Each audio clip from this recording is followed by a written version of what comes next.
We're delighted to welcome back Dr. Varsha Singh and Jayeshbhai Patel. We've been talking about healthcare and how it impacts the industry and hotel industry and hospitality overall, and what we can do better to prepare for those cases that sometimes come up.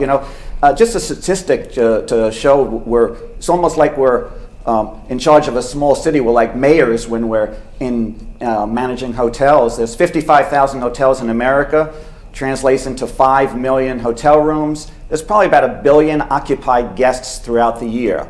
So it's not a small city, it's a large city. With that, Doctor, how do hotels ensure customer health is safeguarded in case of emergencies and unexpected situations come up? That's a great question. So I would say number one is having a clear communication. So what I'm trying to say about clear communication is whenever the guests arrive at the hotel and when they are checking in, if they have the clear knowledge about that, if you are experiencing any issue with your health, please call us and we are here. We are here to help you. So that's number one, clear communication.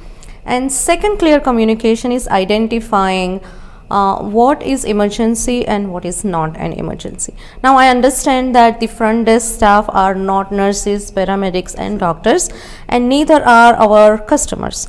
And we have to really understand that we need to follow the protocol. If you are not feeling well, and if it is a minor issue, then yes, there are first aids and you can use those.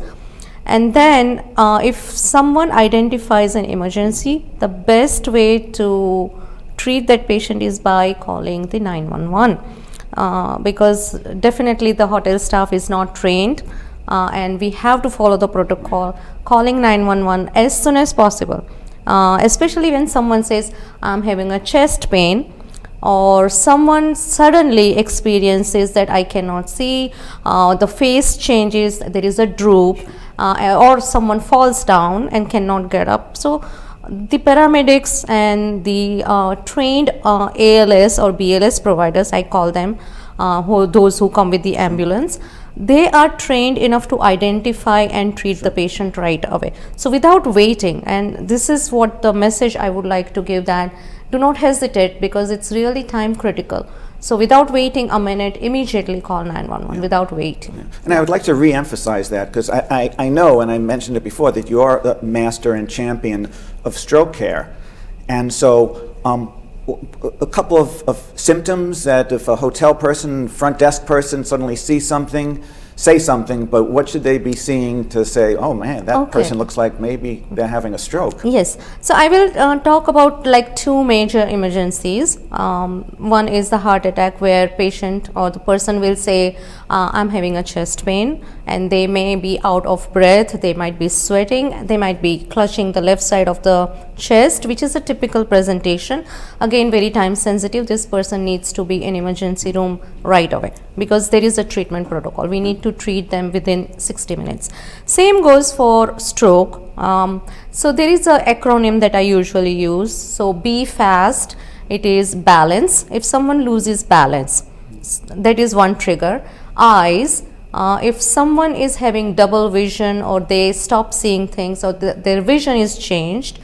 F is for face. Face was normal a minute ago and now one side of the face is drooping, right? And then A is for arms. If you ask person to hold the arm straight and if they cannot keep the arm straight and one is falling down, which is again a sign of stroke, right? And then speech.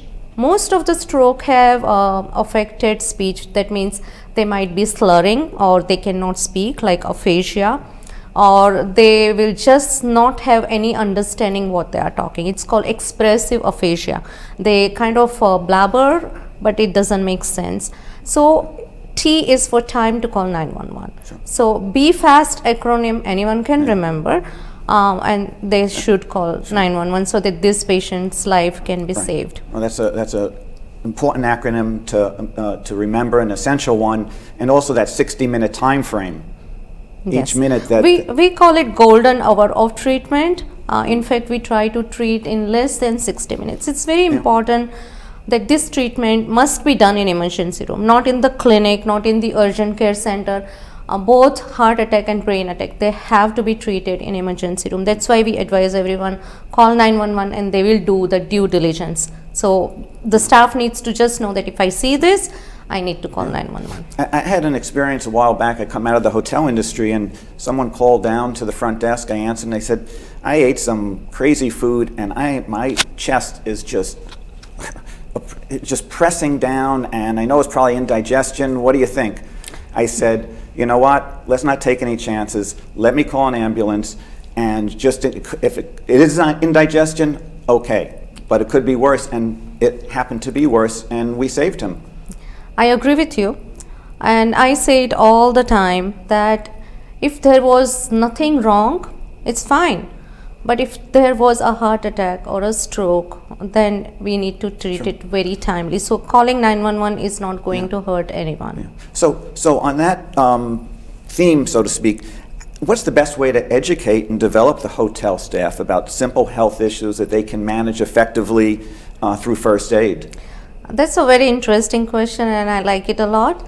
I'm a community educator. I like to educate community. So here, I would say the hotel front desk staff, as well as anyone who works in the hotel or hospitality industry, it will really help not only them as a worker in that industry, but as an individual itself. Because think about that the staff working within that building can experience that symptom as well.